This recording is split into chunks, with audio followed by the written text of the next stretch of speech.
ये जो डीएनए होता है ये यूजुअली प्रोटीन से बना हुआ होता है and that is bonded together with hydrogen bond.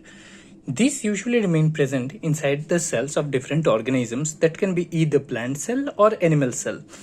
Plant cell में होता है cell wall that makes it very difficult to extract the DNA, whereas plasma membrane होता है animal cell में जो easily degrade हो सकता है. तो the first target we have to achieve in DNA isolation is the preparation of sample DNA. Preparation is the step to bring out genetic material of the cell where cell is broken down. तो ये जो cell होता है इस cell को हम लोग break down कर देते हैं using different chemicals that are usually detergent in nature. They includes SDS, EDTA, lysozyme.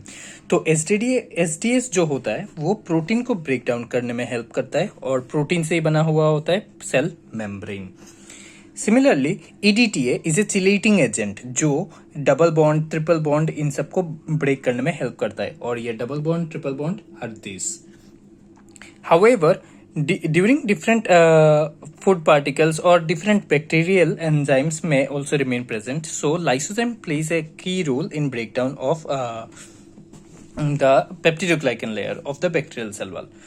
तो यहाँ पे क्या होता है सलाइवा से आ जाता है लाइसोजाइम जो हमें बैक्टीरियल लाइसिस करने में हेल्प करता है. So out of all this cell से हमने डीएनए को निकाल लिया. तो after isolation we get our cell lysed DNA. तो इस डीएनए के आजू बाजू काफी तुम्हारा अनवांटेड प्रोटीन और आरएनए मटेरियल रहता है. तो अब हमें ये तो नहीं चाहिए.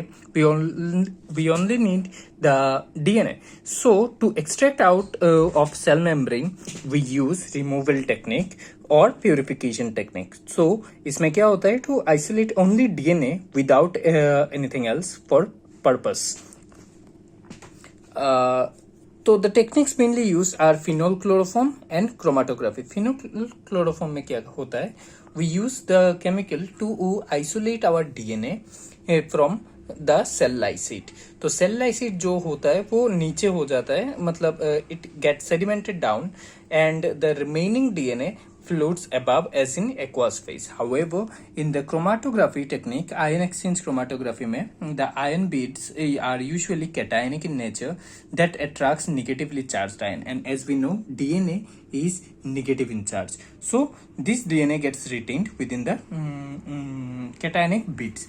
तो यहाँ पे तो हम लोगों ने डीएनए को आइसोलेट कर दिया है, प्यूरिफाई कर दिया है, मीन्स सिर्फ और सिर्फ डीएनए यहाँ तक प्रेजेंट है. Now this DNA might not be in the enough concentration to be classified और to sequence, this comes in action of concentration. तो ये जो छोटा छोटा डीएनए है थोड़ा थोड़ा सा अमाउंट में प्रेजेंट है, इनको हम लोग सोडियम एसीटेट या फिर इथेनॉल प्लस सॉल्ट कंसेंट्रेशन में डाल देंगे जिससे कि ये पूरा एक अच्छा सा डीएनए कॉन्फ़िगरेशन बन सके.